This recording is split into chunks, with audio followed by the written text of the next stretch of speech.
తెలంగాణలో ఈశాన్య రుతుపవనాలు ప్రవేశించిన 3 రోజులకే ఉగ్రరూపం దాల్చడంతో చెన్నై పరిసర జిల్లాలో కావేరీ డెల్టా జిల్లాల్లో కుండపోతగా వర్షాలు కురుస్తున్నాయి. అరేబియా సముద్రంలో అల్పపీడనంతో పలు జిల్లాల్లో భారీ నుంచి అతి భారీ వర్షాలు కురుస్తున్నాయి.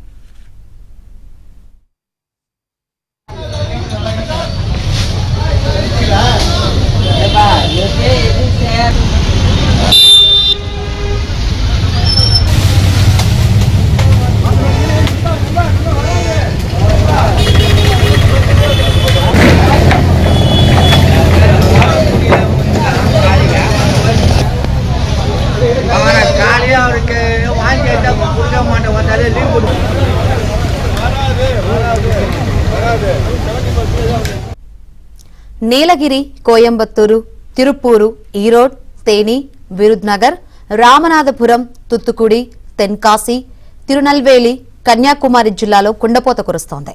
దీంతో నీలగిరి సహా 11 జిల్లాలు లోతట్టు ప్రాంతాలన్నీ దీవుల్లా మారాయి. రోడ్లపై వర్షపు నీరు ప్రవహించగా పెనుగాలులకు చెట్లు కూలిపడ్డాయి.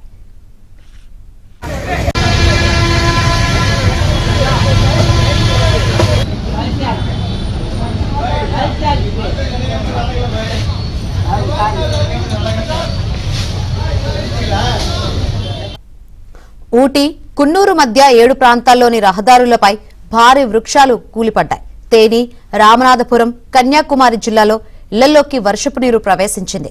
వచ్చే 10 రోజుల్లో బంగాళాఖాతంలో 2 అల్పపీడనాలు ఏర్పడనుండటంతో వారం రోజుల వరకు తమిళనాడులో వర్షాలు కురుస్తాయని వాతావరణ పరిశోధన కేంద్రం అధికారులు చెబుతున్నారు. ముందే రానున్న అల్పపీడన ప్రభావంతోనూ భారీగా వర్షాలు కురవనున్నాయి.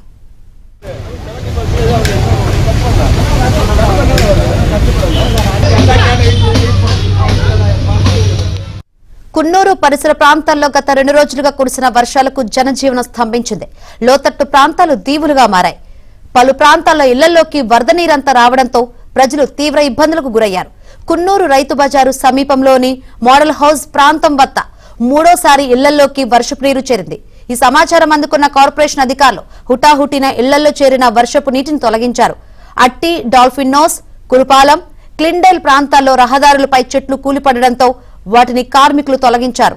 కున్నూరు, కట్టబెట్టు రహదారిలోని వండిసోలై, కొడనాడు ప్రాంతాల్లోని రోడ్లపై బండరాలు జారిపడి వాహనాల రాకపోకలకు తీవ్ర అంతరాయం ఏర్పడింది. Synoptic situation. First we will see over the Bay of Bengal. Under the influence of an upper air cyclonic circulation over South Andaman Sea and southeast Bay of Bengal, a low pressure area has formed over southwest Bay of Bengal at 5:30 hours IST of today, the 21st October 2025. Within the next 3 hours, that is around 8:30 a.m. in the morning, it was observed to be a well-marked low pressure area over the same regions of southwest Bay of Bengal.